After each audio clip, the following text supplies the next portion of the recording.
The victims were decapitated. Yes, you read that right. Or if you are watching or listening to this, you heard that right and you saw that right. The victims were decapitated. The recent murder spree had left the entire city in shock, especially the police force, who had not found a single clue or a single lead as to who was committing these baffling murders. The only common variables were that the murders had happened in the same community park and all the victims were missing their heads. The detective in charge of investigating this string of gruesome beheadings was none other than Detective Chavez. He was the most accomplished detective in the city, and the chief of police was confident that if there was one person who could catch the killer, it would be Chavez. The decapitations had been so clean and precise that police couldn't figure out what the murder weapon could be. The cuts had a clean strike that resembled the slashes made by the katana used in ancient Japan. There was also never any indication that someone else had been around the victim, and a few of the officers joked that it could have been a ninja since it would fit the murder weapon idea. All the killings happened at night, and park patrons claimed to see some kind of light show above the trees happening at the time of the murders. Chavez suspected that the killer could be someone with a flair for the dramatic and the archaic. Chavez reasoned that the light show could be some kind of performance the killer used to draw in their victims.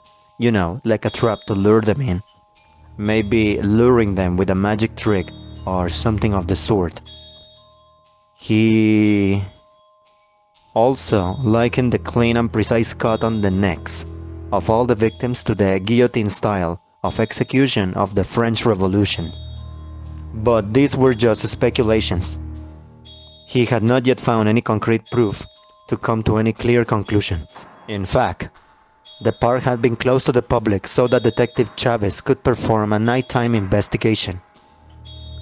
While surveying one of the murder scenes, he noticed a blinding bright light above him, which quickly descended on him as he felt a cold metal clamp tightening around his neck. Once his eyes had adjusted to the brightness, he could see that his head had been snared by a tiny UFO and he was being examined by equally tiny blue aliens. Fighting the urge to struggle against the metal clamp, his scientific mind quickly went to work assessing the unusual situation that he found himself in. It never occurred to him that aliens could be behind the murders, but it all made sense now. He deduced that their spaceship was far too small to abduct a whole person. So, they would just take the biggest thing that their craft could carry, the human head. One of them squeaks a command, and the metal clamp slices his head clean off. Then, the tiny ship flies away, leaving his lifeless body to collapse on the ground. Before his severed head loses any consciousness, Chavez watched helplessly from the inside of the tiny spaceship as the Earth shrinks and vanishes into the vastness of space.